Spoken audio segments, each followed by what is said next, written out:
முதல்ல சாப்பாடுன்றது ஒரு ஆசீர்வாதம். அந்த சாப்பாடுல அன்பினுடைய பரிமாற்றம் தான் அந்த உணவு. அது ருசியாகவும் இருக்கும், ருசி இல்லாமையும் இருக்கும். இந்த அன்புன்றது இந்த சகலத்தையும் தாங்கும். இதிலே ஒரு பிரச்சனை வரும், வராமல் இருக்காது. வராமல் இருக்கணும்னா நல்லா சமைக்க கற்றுங்க. நல்லா சமைக்கிற பெண் ஜாதிகள்லாம் பார்த்தீங்கன்னா புருஷன் எது போட்டாலும் சாப்பிடுவான். நீங்கள் பார்த்துருப்பீங்க, ஒரு ஆட்சேபமே இருக்காது. நல்லா இருக்குன்னு கூட தெரியாது. அது எது போட்டாலும் தின்னுன்றாங்க இல்லையா, அது அந்த பட்டியலில் வந்துடும். இந்த சரியாக சமைக்கிறதுல ஏற்றத்தாழ்வு இருக்கிற பெண்களுடைய வீட்டில் போய் பார்த்தீங்கன்னா புருஷன் நல்லா சுவை விரும்பியாக இருப்பான். இதனாலே வீட்டில் பயங்கர பிரச்சனை வரும். இப்போது நம்ம இப்படியெல்லாம் போனோன்னாக்கா உடன்படிக்கைக்குள்ளே வாழ்க்கை வரல.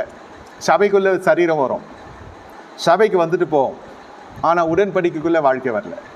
சாப்பிடுவா என்றால் நீங்கள் சாப்பிட்டு தான் ஆகணும். அதாவது என்னென்னா வாயிலே வைக்க முடியல, அதெல்லாம் இருக்கக்கூடாது. அந்த அளவுக்கு தேவ கிருபை இறங்கும்.